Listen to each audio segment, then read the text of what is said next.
Hello,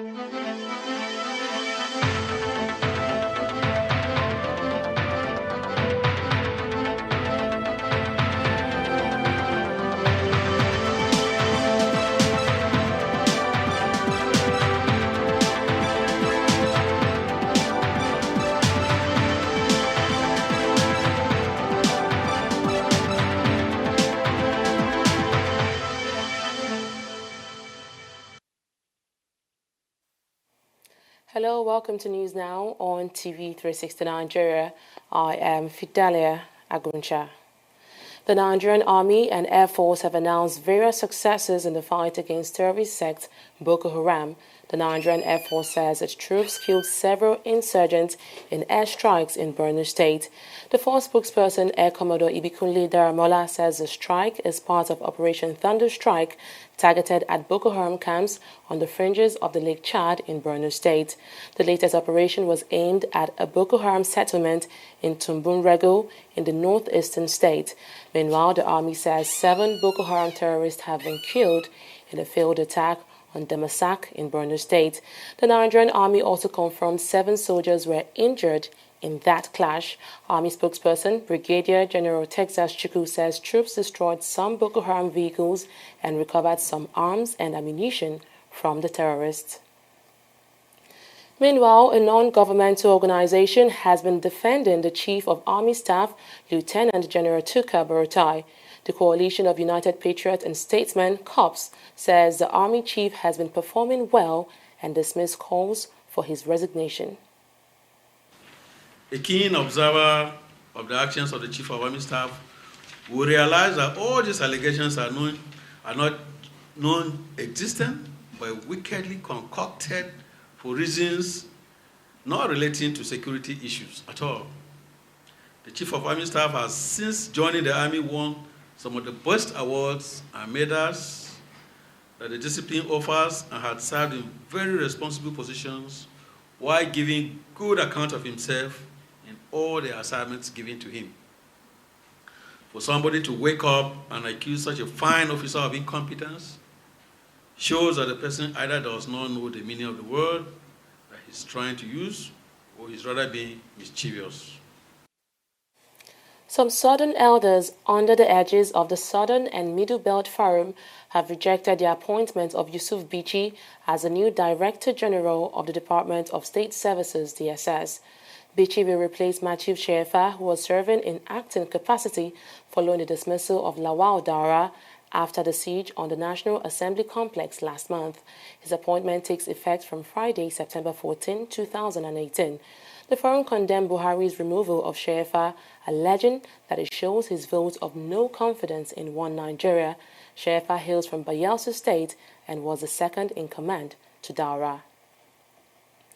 The National Emergency Management Agency, NEMA, says it has received 9,822 Nigerians stranded in 10 different countries within the past 18 months. The Southwest Zonal Coordinator of NEMA, Yaqub Suleiman, disclosed this after he received 153 Nigerians who voluntarily returned from Libya. Suleiman said the migrants were returned by the International Organization for Migration, IOM. On the overall figure, Suleiman said an IOM analysis shows 59% of the returnees are male and 41% are female. The NEMA boss also revealed that most of the returnees are from Libya, with about 8,657 voluntary returnees. Katsina State Governor Aminu Masari has boasted that the state will deliver 2.5 million votes to President Muhammadu Buhari at the 2019 presidential election. He also asserted that Katsina indigenes are 100% behind the president and they will continue to support him even after the 2019 elections. Overwhelmingly over the nearest opponent. So it's a clear testimony that the people of Katsina are 100% behind President Muhammadu Buhari, and they will continue to support him even after the elections of 2019. We expect, based on the figures coming out from the registered voters, to give you nothing less than 70 to 80%. We don't have the figures now because they have completed additional registration. We are now not talking about the last exercise that led to the elections of 2015. And you know, in 2015, he got almost 1.5 million votes from Katsina State. So we expect by 2019 we'll be able to give him additional 1 million, making it nothing less than 2.5 million. On the issue of direct and indirect primaries in the All Progressives Congress, the governor dismissed suggestions that it was a controversial matter. He says there is nothing contentious about the issue since both primaries are allowed in the party's constitution. Let me say, from all the states that we have read and heard, Lagos, Kano, and Niger are the only states that opted for direct primaries in a state of 36 plus FCT. So I think it shouldn't be a contentious issue. In fact, the constitution of the party is very clear. There is nothing contentious in this. The constitution of the party recognizes consensus, recognizes direct, recognizes indirect. So whichever method is adopted, nobody is breaching the constitution of the party. So what is the big deal about it? Meanwhile, a case between a governorship aspirant in the All Progressives Congress APC and the party has been adjourned to September 26. Kunle Rashid Adegoke was one of the aspirants that contested the primary election in Osun State. He is asking an Abuja High Court to nullify the primary on the grounds that it did not conform with the constitutional guidelines of the party. TV360's Tunji Oye has the rest of the story. The September 22 governorship election in Osun State may suffer a major setback as one of the aspirants, Kunle Rashid Adegoke, is already in court against the party, that's the All Progressive Congress APC and the Independent National Electoral Commission INEC. KRAD, as is fondly called, is asking the Federal High Court to declare the direct primary conducted by the party as a flagrant violation of relevant provisions of the Constitution, the Electoral Act, and also the APC Constitution. After 37 days of service, both APC and INEC did not show up in court. Justice Nnamdi Dingba asked the defendant to be given more time to respond. It's very curious. I don't know, maybe they're scared, maybe they know that they don't have a good case and they don't know how to go about it. But we didn't see them, and we articulated that before the court, and we made the court to understand. We persuaded the court that the court should go ahead and hear the matter, the substantive matter, but the court in its wisdom, and rightly too, felt that the matter is a sensitive one, and the defendants ought to be given another opportunity. Not that we not comply with the rules of the court. We did all that, but the court felt because it's a political matter, another opportunity should be given to them. KRAD has been counseled to APC for more than 10 years, and now he is suing the same party he served. The procedure for the conducting primaries is well spelled out in the constitution of the party, as regulated by the Electoral Act, together with the regulations issued by INEC. None of this was followed by APC in conducting the primary election that was held on the 20th of July 2018.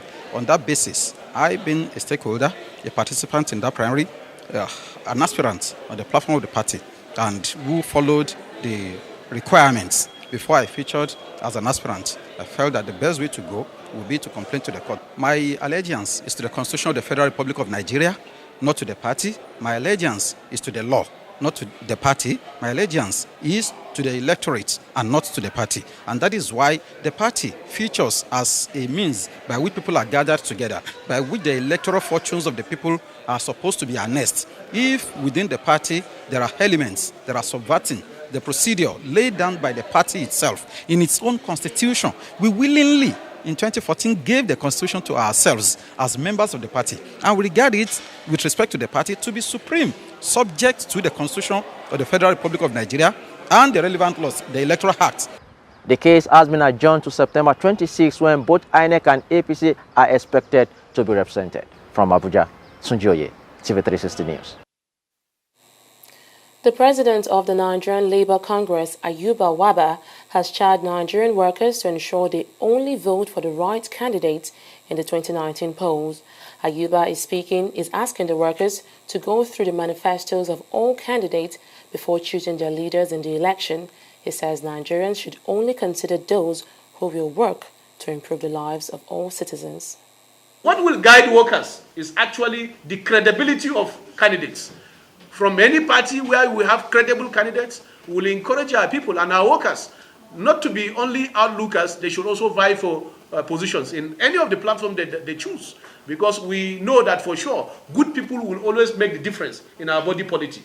And therefore this fixated mind of saying that workers should only be clapping and or should only be outlookers, I think should not be the case. And therefore we'll call on also all workers, pensioners and their family, wherever they are credible candidates, including workers, including pensioners, they must support those credible candidates because of the fact that we actually support people, because we also know that workers have issues, pensioners have issues, and therefore we know that once they are there, they will be able to attend to those issues. And also on the issues of issue-based campaign and politics, we call on all the political parties to also show us their credentials of what they have for the working people and for pensioners.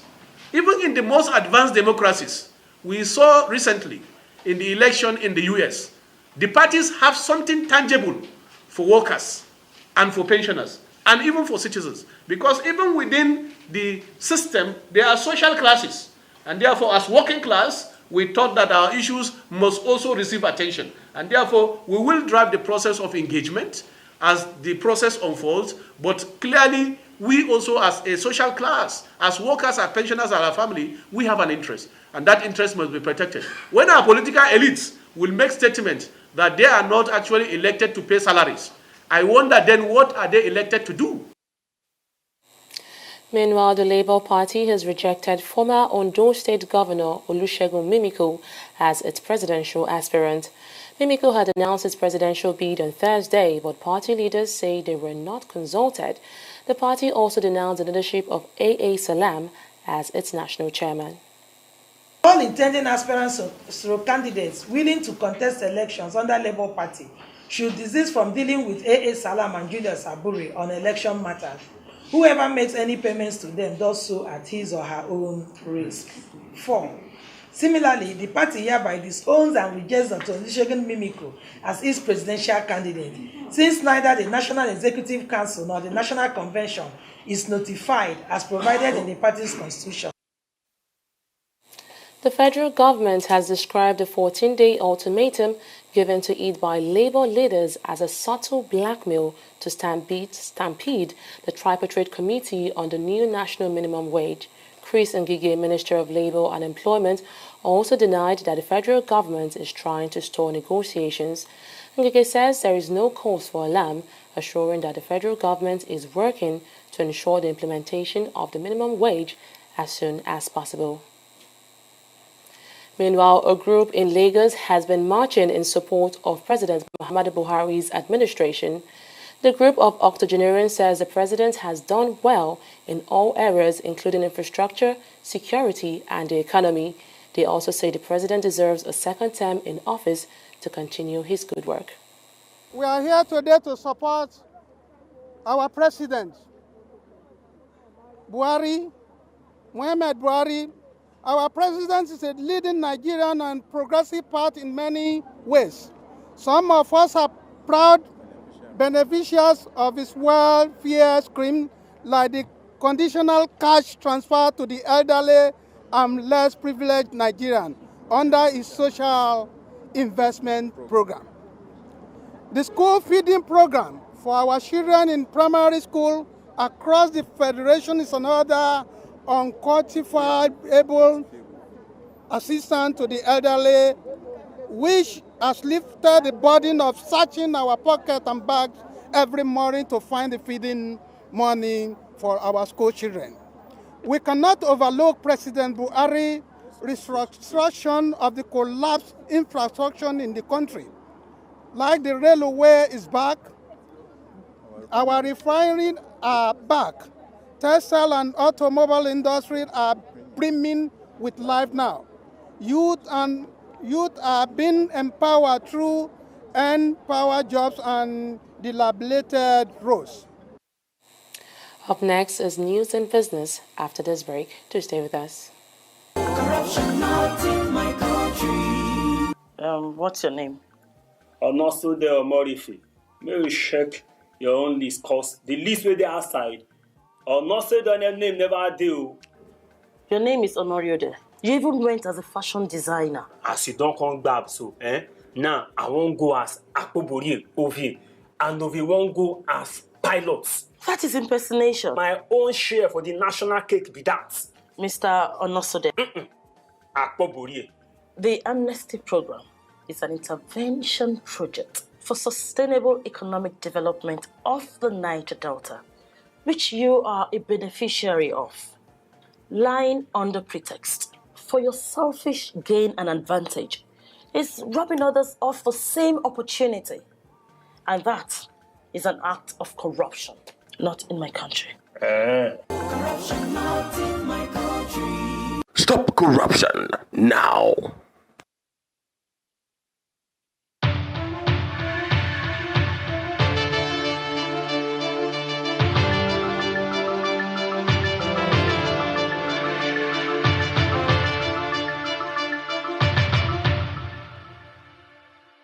Welcome back. Let's now join Esther Vasey for the latest in business. Hello, Esther. Hi, Fidelia. So I hear there is a rise in the food price index. Please tell us more about that. Well, Nigeria's inflation has risen for the first time since it started its decline in January 2017. The consumer price index, which measures inflation, increased by 11.23% year-on-year in August 2018. Now, this is 0.09 percentage points higher than the rate recorded in July 2018, which was at 11.14% and represents the first year-on-year rise in headline inflation following 18 consecutive months of disinflation in headline inflation. Now, on month-on-month basis, the headline index increased by 1.05% in August 2018, down by 0.8 percentage points from the rate recorded in July 2018, which stood at 1.13%. Meanwhile, the United States is concerned that increased currency swap agreements between China and African nations will reduce visibility into financial transactions and will make it harder to prevent money laundering. Marshall Billing Lay, the U.S. Treasury Department's Assistant Secretary for Terrorist Financing, told a congressional hearing that while there was a greater interest in using the yuan, most African countries still found it necessary to ultimately clear trade in U.S. dollars. He was responding to questions by Republican Representative Chris Smith, who cited a $2.5 billion currency swap agreement with China and Nigeria, which was in order to facilitate trade between the two countries. Now, Nigeria is the third African nation to agree a currency swap deal with China. Oil prices have clawed back some of its losses from the previous session, but concerns about supply countering worries are still affecting demand. Brent crude was up 3 cents at $78.21 a barrel, while U.S. crude futures went up 18 cents at $68.76 a barrel. The International Energy Agency on Thursday warned that although the oil markets were tightening at the moment and world oil demand would reach 100 million barrels per day in the next 3 months, global economic risks are mounting. Now let's turn our focus to Friday's trading at the NSE.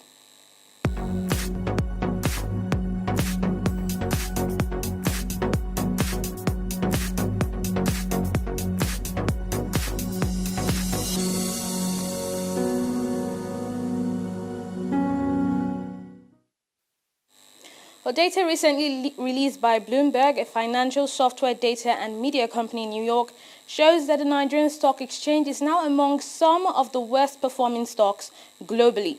The NSE had been listed as one of the top 5 best performing stocks globally at the end of 2017. In January, the market capitalization stood at 16 trillion naira.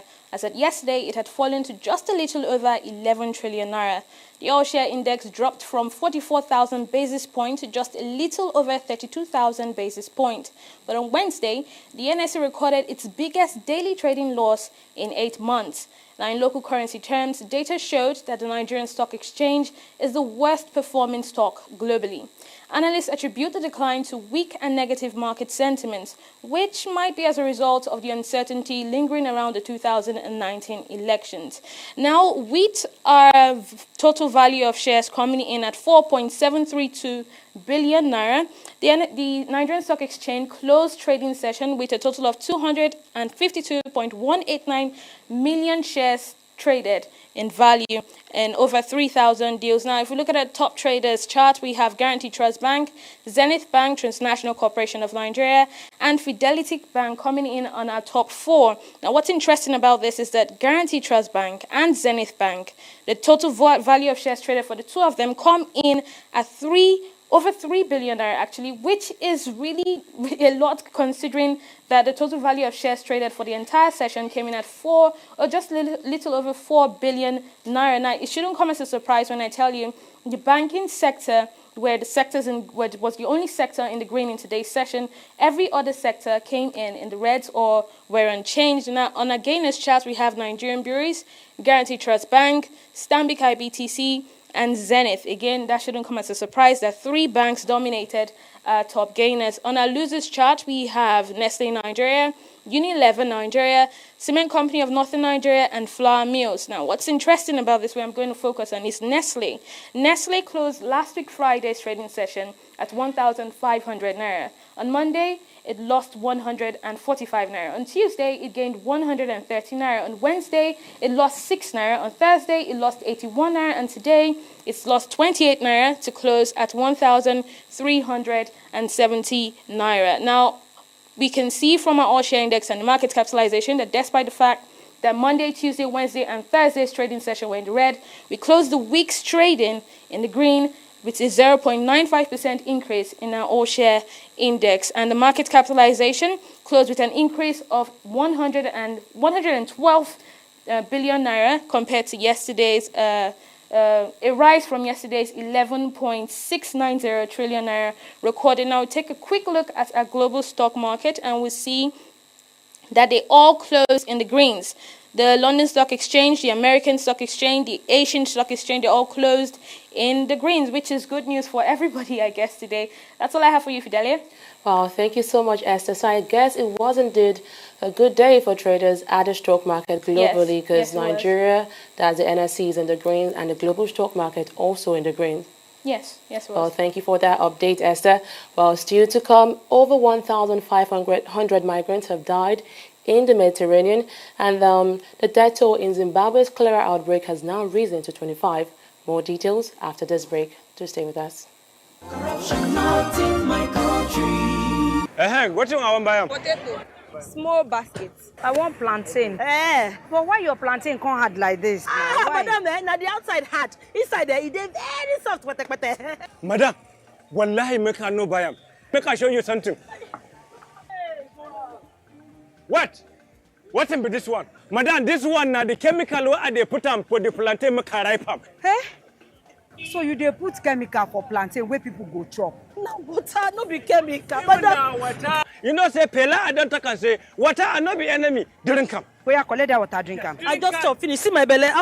It don't big. I just stop drink water finish. Wake can drink them now. At the sell plantain, I go come put on for chemical because I want to make a ripe go. That's why I talk now corruption. Corruption. Not be for this kaswa, come not be for this country. Now me take them. Corruption not in my country. Stop corruption now. Glad to have you back. The bodies of 21 people believed to be migrants trying to reach Spain have washed up on the shores of the Mediterranean this month. The latest death brings the total of Mediterranean migrant deaths this year to 1,586. The remains of 9 sub-Saharan Africans were found on a beach in Algeria's province of Lemtem, about 200 kilometers from the Spanish coast. Zimbabwe has launched a crowdfunding campaign to deal with an outbreak of cholera that has so far killed 25 people, mostly in the capital, Harare. The country's finance minister sent an appeal on Twitter sharing a mobile payment account number. An emergency has been declared and public gatherings banned in Harare to prevent the spread of infection. In 2008, a cholera outbreak killed some 4,000 people and at least 100,000 others took ill. The current outbreak began on September 6 after water wells were contaminated with sewage in Harare. The president of the Nigeria Football Federation, Amaju Pinnick, has charged the under-17 national team Golden Eaglet to stay focused to conquer Ghana's Black Starlets in Niamey. The Eaglet will take on the Black Starlets in the final of the CAF Under-17 Cup of Nations Waffle B tournament in Niamey on Saturday. The winner will qualify for the 2018 Under-17 Africa Cup of Nations, which will also serve as a qualifier for the 2018 FIFA Under-17 World Cup. Manchester United manager Jose Mourinho has slammed his critics in an astonishing rant centered around the playing time of Marcus Rashford. The Manchester United manager hit out at a supposed agenda with the media while defending the playing time given to the England defender. Rashford's lack of start at Old Trafford has been a hot topic in recent days after the 20-year-old scored in both of England's matches over the international break, with many suggesting he needs to leave United to reach his full potential. He has played 3 times this season, though he is yet to complete 90 minutes and has already made over 125 appearances for the club, scoring 32 goals. Meanwhile, Chelsea manager Maurizio Sarri has opened the door for former captain John Terry to return to Stamford Bridge as part of his coaching staff. Terry left Stamford Bridge after 22 years service in June 2017 for a season-long stint with Aston Villa and rejected a move to Spartak Moscow this week. Sarri believes Terry, who is 37, still wants to play for another season, but insists he will always be welcome at his home back at Chelsea. Well, it's a wrap on News Now. Thank you so much for watching. I am Fidalia Aguncha. Bye for now.